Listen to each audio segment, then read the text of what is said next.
ये है चंदन का 3 साल का पेड़, काफ़ी अच्छा बढ़ रहा है।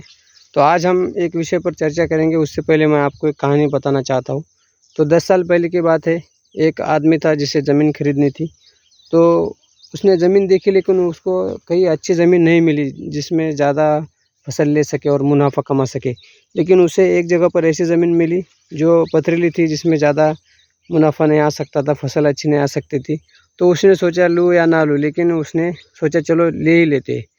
तो ये 10 साल पहले की बात थी। तो बाद में क्या हुआ, 4-5 साल के बाद जिस पर उस आदमी की ज़मीन थी, नज़दीक से एक नेशनल हाईवे गया।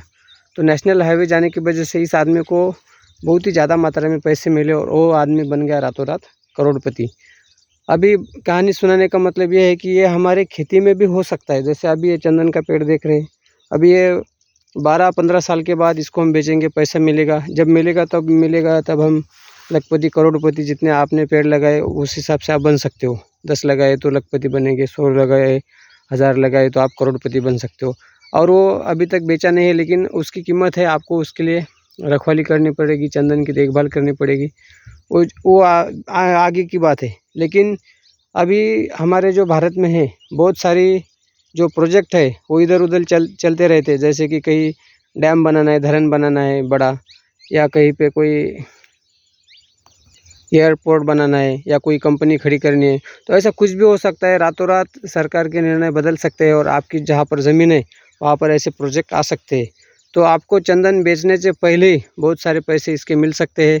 तो देखो, कल कुछ भी हो सकता है, कल आपकी लॉटरी भी लग सकती है। लेकिन उसके लिए आपको कुछ काम करना पड़ेगा। आपने खेती के छोर पर चंदन के पौधे लगाए, ज़्यादा नहीं तो 4-5 लगाइए, उसकी देखभाल करिए।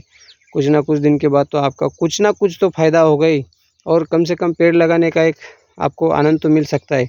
तो बस आज के वीडियो में यही कहना चाहता हूँ कि अपने खेती के छोर पर चंदन की खेती करिए, चंदन के पौधे लगाइए, उसकी उसकी देखभाल करिए। और ऐसी जानकारी के लिए चैनल को विज़िट करिए। बहुत सारे वीडियोज़ है जिसमें चैनल की जानकारी दी है। फालतू की बातें तो मैं कभी करता ही नहीं हूँ, सिर्फ चंदन के बारे में और जीवन के बारे में। तो बस यही रखता हूँ। चलो, मेहनत करिए, खुश रहिए।